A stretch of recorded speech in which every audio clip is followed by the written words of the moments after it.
So this graph, which is already apocalyptic, is based on the assumption that Donald Trump will in 3 weeks reopen the Strait of Hormuz. We're relying on the assumption that he'll fix this totally for real in 3 weeks. That top comment, this is like devastating, genuinely. It's like peering into the normie mind. It might be a bot, I don't know, but like, I feel like talking to a normal person right now. Good on you for flagging this. That's really worrying. Reckon it'll mess with summer travel. What sources are you following? And it's like, I don't know. They're Australian. I don't know. But like, the media isn't telling people the truth. Western media is complicit in an international conspiracy to pretend that industrial civilization isn't literally a few months away from breaking. You can criticize leaders, but you can't criticize the system. The media does not want people to understand just how fragile this all really is. Panic won't help? Wrong. Panic always helps. Sell everything. Yeah, in the immortal words of Warren Buffett, freak the fuck out. Sell-side energy analysts continue to use the base case of the Strait of Hormuz reopening. JPM is using June 1st. Throw Goldman into the mix as well. Fucking beautiful. Fuck yeah, they're still using a 10-week closure? They're all complicit, man. They're like cult preachers. Like they're like, it's like Jonestown. It's like they know the world's about to end from like a meteor. They're like meteorologists that know sorry, meteorologists don't track meteors. I'm sorry. Astrologists, no. Astronomers. I'm really freaking out, guys. Don't judge me. They're like astronomers who have found out that a meteor is about to crash into the earth, and they've decided the best way to handle it is to not tell people so they're at least not freaking out during the end times. He got there. He got there. In fairness, don't you remember people putting gasoline in trash bags during COVID? Which was funny because COVID was an oil crisis on the other end. It was an oversupply. The reason COVID was bad for oil was because oil, we were producing more of it than we could consume. It was on the other end. We had an excess. Dude, look at this. The numbers that Goldman Sachs is running with right now, their category for severely adverse outcomes is one in which the flow from the Strait of Hormuz fully recovers by the end of July. In their mind, that's the worst case scenario, where we merely experience a decrease of 2.5 million barrels per day afterwards due to the damage done by the war. That to them is the worst case scenario. That in their mind, that's like the worst possible account that they're willing to acknowledge. Whereas base case, flows fully recover by the end of June. By the end of June. I don't even know. I don't even know if the worst case scenario they list here is possible. I think that even if the war ended right now, we would not have a mere 2.5 million barrel per day scarring by the end of July. Like, even if it ended right now, the long-term damage would be too great.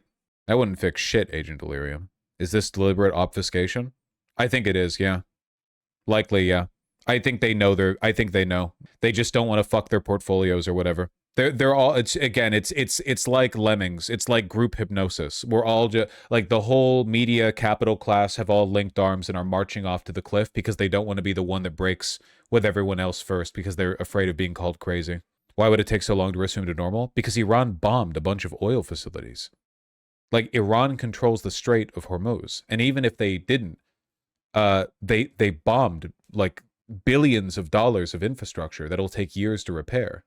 Aramco CEO literally just told them all it's not fucking possible.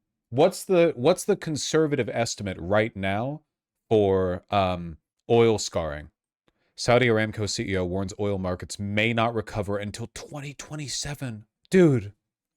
The Goldman Sachs estimates here only go out as far as end July. End July!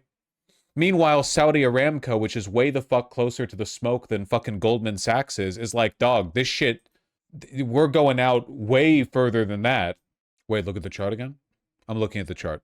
Doesn't the chart go till 2028? Yeah, but their scenarios here only factor in the idea of the Strait of Hormuz reopening up until the end of July. Like, the range of outcomes here, the worst case scenario that they're factoring in is one in which the Strait of Hormuz fully recovers by the end of July. Meanwhile, in reality, and from Saudi Aramco, not the most honest institution, like, if they, continued building this chart out to the end of 2027, the dashed lines would go up past the top of this image. Like, you see my mouse cursor? You can see my mouse cursor, right? Like, imagine there was a yellow line that represented flows fully recover by end of 2026. That would be like a vertical line like this. It would be like it would go up past the page like this. It would go up beyond the edge of my monitor. Don't look up. Welcome back. President Trump rejecting Iran's response to the latest U.S. proposal to end the conflict in Iran. The president wrote on Truth Social, quote, "I have just read the response from Iran's so-called representatives. I don't like it. Totally unacceptable." I know maybe some people watching this are tired. Look at all the fucking green stock market tickers on the right. It's so important. Like this, I promise you, this is more important than anything else happening right now by several orders of magnitude. You know what I mean? This is kind of like a crass comparison, but I want to in terms of culture war or whatever, more trans people or black people or whatever else will die because oil is unavailable and they can't get groceries, like they'll starve to death, than will through any direct culture war related policies. You know what I mean? Like, more women are about to starve to death than die because they couldn't get access to abortion or whatever. Like, the gravity of this economic crisis is greater than any other possible thing going on. Writes the president. Now, Iran reportedly demanding an immediate end to the conflict while also demanding a gradual reopening of the Strait of Hormuz in exchange for the U.S. lifting its blockade and delaying any nuclear talks by at least a month. Joining me now is North Carolina Congressman Greg Murphy. Congressman, good to see you. Your reaction? Oh, yeah, Congressman. Well, yeah, it's just another delay tactic, Maria. This is what the Iranians have done for decades. For decades, delay, deny, and obstruct. Very similar, kind of like our insurance companies in the U.S. these days. But this is what they do. They're trying to continue to do.